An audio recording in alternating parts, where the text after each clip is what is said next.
तो अब यहाँ पे सुमेश हमें बढ़ जाना चाहिए सीधे-सीधे टारगेट्स की तरफ, लक्ष्यों की तरफ जो आप तकनीकी रूप से लेकर के सामने आए हैं।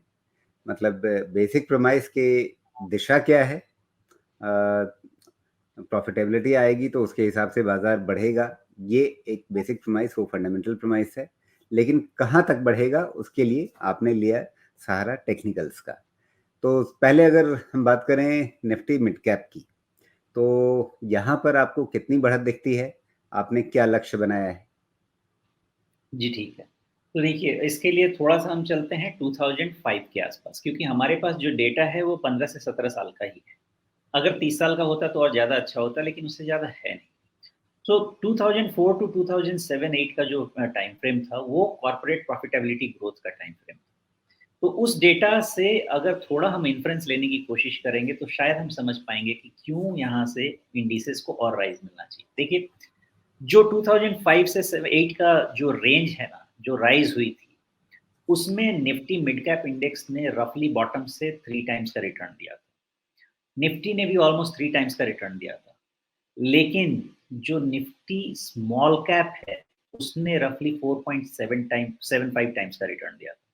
वहाँ पे स्मॉल कैप ने बड़े अच्छे मार्जिन से मिड कैप को लीड लिया था, जो कि ऑलमोस्ट 1.75 टाइम्स एक्स्ट्रा था। क्यों हुआ? क्योंकि उस समय सीपीजी था। लेकिन अब उसके बाद मेन मुद्दा शुरू होता है। आप देखें तो ये जो 2009 का टॉप बना, जहाँ तक 2009 के टॉप की बात है। जनवरी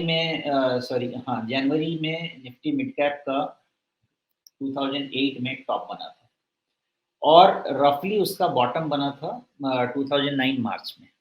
ये पूरा का पूरा गेम था, लेकिन ये जो टॉप बना था 2008 जनवरी का, निफ्टी मिड कैप ने क्रॉस किया है, अगर आपको ध्यान हो तो, मई 2014 में।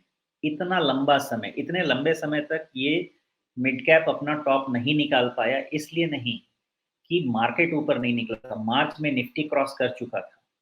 मई में लैग के साथ निफ्टी मिड कैप ऊपर गया इन एंटिसिपेशन की यहाँ से जो नई गवर्नमेंट आ रही है, इसके जो मेथड्स होंगे उससे कॉर्पोरेट प्रॉफिटेबिलिटी आएगा। अब यहाँ से मेन चीज शुरू होती है।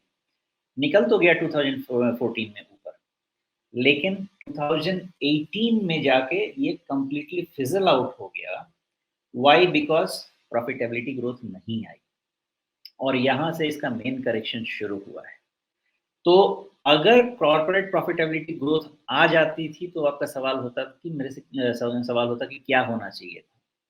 तो ये जो रिट्रेसमेंट अगर आप चाहें तो आप डाल सकते हैं, आप ले सकते हैं रफली 2008 जनवरी का टॉप और रफली 2009 मार्च, 3 मार्च का बॉटम।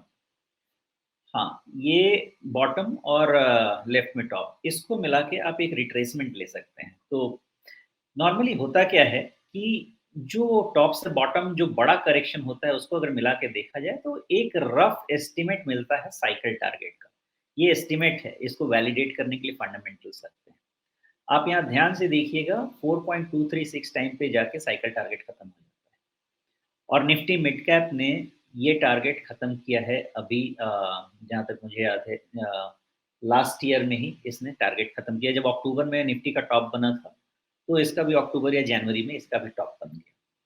वहाँ तक इसने अचीव कर लिया और इसका जो क्लियर हुआ था टॉप, ये हुआ था 2014 में, लेकिन 2018 में रैली फिज़ल आउट हो गई और उसके बाद मार्च 20 कोविड लो बना, जहाँ से कोई लुकिंग बैक नहीं है। वहाँ से ये सीधा साइकिल टारगेट अचीव करता है। क्यों साइकिल टारगेट अचीव करता है? बिकॉज़ यहाँ पे आपको वही सीपीजी मिलता है जो आपको सीपीजी मिला था 2004 टू 7-8 की रेंज। वही बेसिस है इसका, जिसके कारण ये अचीव किया। लेकिन अगर इसी चीज़ को आप देखिए कि रफ़ली लग गया 5 साल इस मिड कैप इंडेक्स को प्रीवियस हाई 2008 का हाई ब्रेक करने में। लेकिन जब ये 2020 का बॉटम बना और कॉर्पोरेट प्रॉफिटेबिलिटी ग्रोथ आई, तो फटाफट वो टारगेट अचीव हो गया।